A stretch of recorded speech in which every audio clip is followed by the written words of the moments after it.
This is the ASUS TUF F16 AI gaming laptop, and I'm calling it the best mid-range gaming rig you can buy right now. But let me explain why. Link is in the description if you want to check the product details on Amazon.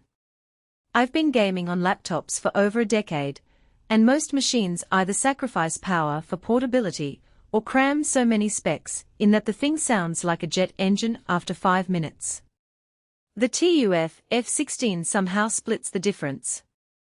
It's not the thinnest or the lightest, but it's close enough that I've carried it from my couch to the coffee shop without wanting to throw it out the window. The 16-inch 165Hz IPS display is the first thing that hits you. Colors pop, blacks stay deep, and the 1920 by 1200 resolution gives you enough screen real estate for both gaming and work without needing to squint.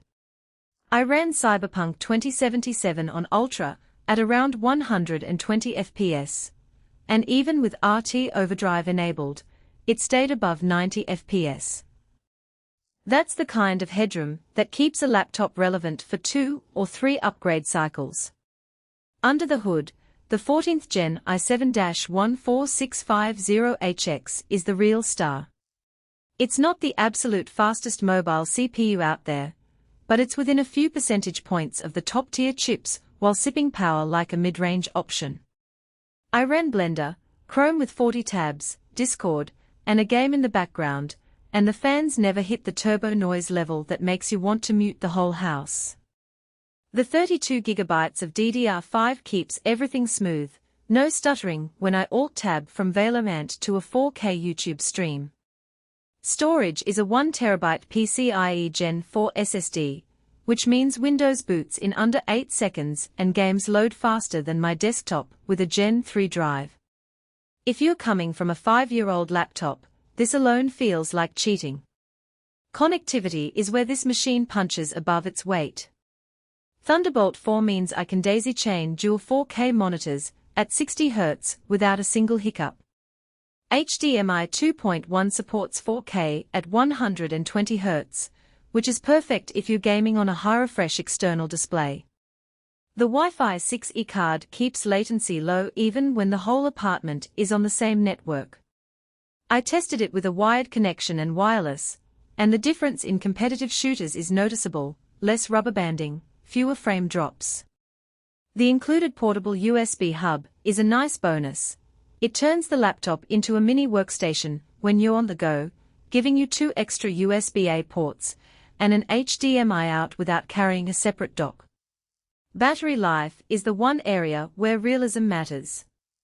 With the 90Wh battery, you're looking at about 4 to 5 hours of mixed use, web browsing, Zoom calls, light photo editing.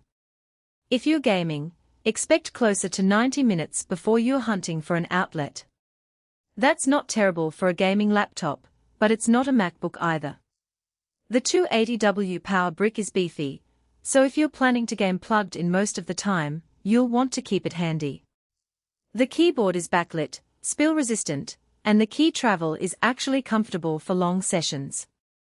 I typed up a 5,000-word article on it without my wrists screaming, which is more than I can say for some ultrabooks. The trackpad is large and precise, though I still use a mouse for competitive gaming. The cooling system keeps the CPU around 85 degrees Celsius under load, which is warm but not alarming. It's loud when it's stressed, but that's standard for a performance machine. Now, let's talk about the elephant in the room: price. This configuration usually lands around $1,400 to $1,500 when it's on sale. For that, you're getting a laptop that can handle 1440p gaming, heavy multitasking, and professional workloads without breaking a sweat. It's not the cheapest gaming laptop, but it's not the most expensive either. If you're eyeing a $2,000 machine just to get 10% better performance, you're better off saving your money or waiting for a sale. Pros and cons: the display is gorgeous and responsive, the performance is solid for the price, and the connectivity is future-proof. On the downside, the battery life is average for a gaming laptop, and the fans can get loud under heavy load. It's not a deal breaker, but it's worth knowing if you're sensitive to noise. If you're in the market for a gaming laptop that doesn't compromise too much on power or portability, this one's a safe bet. The link is below if you want to check it out.